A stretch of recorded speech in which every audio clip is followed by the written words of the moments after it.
ومن أحسن قولا ممن دعا إلى الله وعمل صالحا وقال إنني من المسلمين। ওয়ালাইকুম আসসালাম রহমতুল্লাহ। ভাই, আজকে তিনি প্রশ্ন করেছেন, মহিলা রোজার মাসে পুরো মাস রোজা রাখার জন্য ওষুধ খেয়ে মাসিক পিরিয়ড বন্ধ করতে পারবে কিনা? জাযাকাল্লাহ খাইরান। হ্যাঁ, অবশ্যই তারা পারবে, সেটা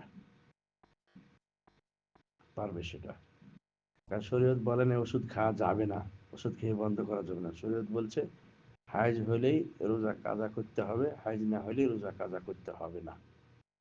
মায়ের মিন উজুদ হি উজুদ ও এলজিম মিন আদম হি আদম। থাকলেই উজুদ আছে, থাকলেই মাওয়ানিটা আছে, রোজা রাখতে পারবে না। আর না থাকলে আদমই আদম, না থাকলে ওই শর্তটা নাই, কাজার শর্তটা নাই। কামাখা করেই যেতে হবে, লাজিম করে যেতে হবে, রোজা লাজিম করে যেতে হবে। সে মুসাফির না হয়, অসুস্থ না হয়, লাজিম তাকে করে যেতে হবে। পাগল না হয়, অপ্রাপ্ত বয়স্ক না হয়, লাজিম থেকে রোজাটা করে যেতে হবে।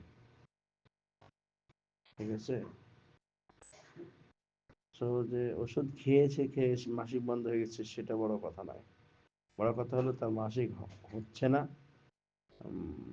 মাসিক মাসিকটা সে দেখছে না। অতএব মাসিক হয়ে যাওয়াটা রোজা ভঙ্গের কারণের ভিতরে। অতএব মাসিক হচ্ছে না, তাই সে রোজা রেখে রোজা রাখতে পারবে। এখানে তাকে বলা হলো না যে শরীয়তে এরকম যে তুমি মাসিক ওষুধটা কেন বন্ধ করলা। তবে আমার কাছে আহসান জালেক, এর চাইতে আমি বেশি ভালো উত্তম যেটা দেখতে পাই সেটা হলো যে তারা এভাবে ন্যাচারাল জিনিসটাকে ছেড়ে দেওয়া উচিত, আটকে না দেওয়া। ন্যাচারাল এই রক্তটাকে না আটকে দেওয়া। এভাবে আটকে দিলে অনেক সময় স্বাস্থ্যগত দিক থেকে একটু প্রবলেম দেখা দেয়, প্রবলেম ফেস করে এবং পরে গন্ডগোল হয়, আরো দু একবার গন্ডগোল হয় এই ঋতুতে এভাবে আটকে দিলে। সো তবে নেচারকে গ্রহণ করে নেওয়াটাই সবচেয়ে উত্তম। তবে এটা করা জায়েজ, এভাবে করা জায়েজ। অনেক মা বোন কষ্টটাকে লাঘব করতে এই বুদ্ধিটা করে, সবার সাথে উঠে উঠে খেয়ে নিতে পারছে, রান্না বাড়ি করে সবাইকে উঠায় খেতে পারছে, খাওয়াচ্ছে।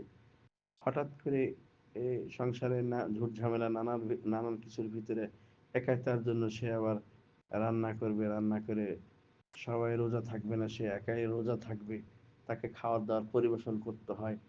আহ, স্বামী সংসারে গেলে এভাবে কত বাধ্যবাধকতায় তাকে জড়িয়ে থাকতে হয়।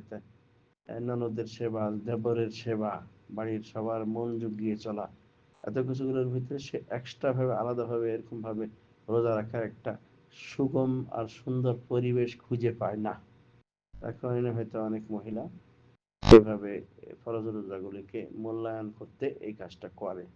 That's good. তবে এটা খুব ভালো কাজ আমি মনে করি। তবে লাইসা আলা হুজালিয়া, হাযা খিলাফ আল হুজালিয়া, ওয়াহাজ মা ইনদি, আমার কাছে এটা খেলাফ, উত্তমের পরিপন্থী। উত্তম হয়ে গেল পরে কষ্ট করে হলেও কাজা আদায় করবে, কারণ আল্লাহ তাকে দিয়ে দিয়েছে পিরিয়ড নির্ধারিত সময়ে হোক, হয়ে যাক। হাজা মা ইনদি, এই প্রশ্ন উত্তরে এতটুকু আমার কাছে ছিল।